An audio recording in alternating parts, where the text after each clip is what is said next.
Life learners, we just finished up an outstanding conversation with Leydi here on the growth of her business as a college student. So be sure and check out the full audio recording of that podcast at lifeyt.com. But Leydi, I just want to take a few minutes and kind of hit some of the high points. You dropped so much value for us today on the podcast, but I want to go through and talk about how you turned your greatest problem into your first business opportunity. Talk to us about that. For sure. Well, as I mentioned in the podcast, I had an eating disorder that started when I was 12 years old, spiraled into craziness for 8 years, combination of everything, anorexia, bulimia, orthorexia, obsessive compulsive, you name it, I had it.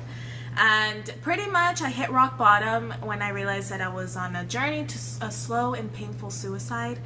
And that's when I took it upon myself and I held myself accountable to really recover and to live the life that I felt like I was put on this earth to live. And I told myself if I ever fully, completely recover, I am going to share what I did with as many people as possible who will listen and to help them recover as well. And, now I get feedback from people that have been listening to me for a while, and it's just amazing to hear that me, like a normal ordinary girl, 23, college student, like people listen to me and they I inspire them. It's a really awesome feeling. So that's kind of what keeps me going and motivating. For sure. Inspiration is about content, not the deliverer of the information. Agreed. Right? Yes. And so you've built an online following now at your website, which we'll talk about at the end. But the internet is such a vast ocean of information. How did you create that culture? How did you create a following that's consistent? It's blah blah. I had to get very specific and find my niche, because I realized if I was going to go into the blogging or vlogging different world, I didn't want to talk about like what I had for breakfast that day, or like just really random broad bloggers. Not that there's nothing wrong with that, lifestyle's perfect, but I really wanted to provide content that was going to help and be of value to other people.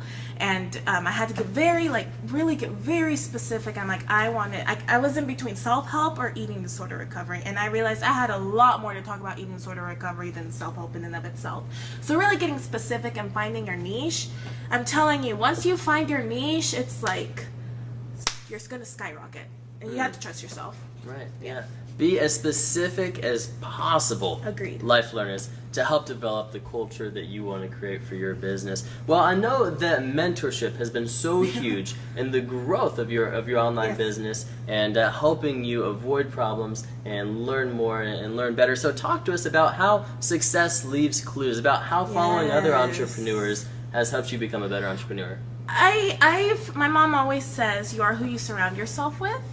And I think a lot of really successful people will agree.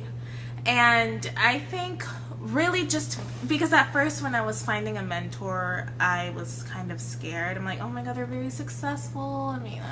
What are they going to listen to a little old lady who's 23, college student? But really just ask. What's the worst that can happen?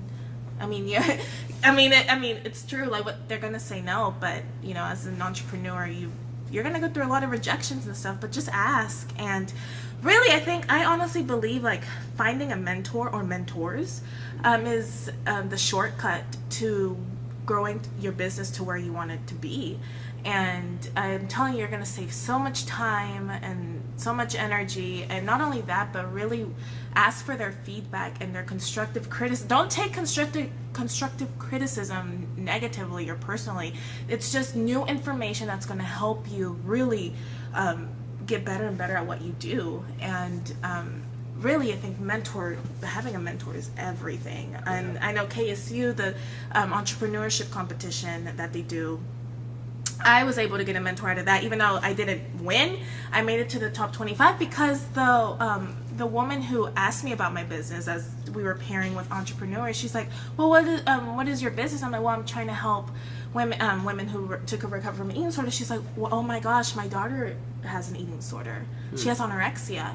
And just from then we just clicked. Yeah, so telling other people about your business, and then just go ahead and asking people for help and asking creatively. Find a good elevator pitch. There you go. Find a good always elevator pitch. Always have your elevator pitch. Entrepreneurs are always pitching. Yes. Be willing to email, call, send a letter, knock on the door. Yes. Don't get a court restraint. But be Please don't. creative and Please go don't. ahead and ask to find those mentors. Yeah. I love it, Leydi. What's the best way that our audience can connect with For you? sure. Well, I mentioned in the podcast, but my website is lifebeyondaneatingdisorder.com. All the resources to links to my YouTube channel, my social media is all on the website.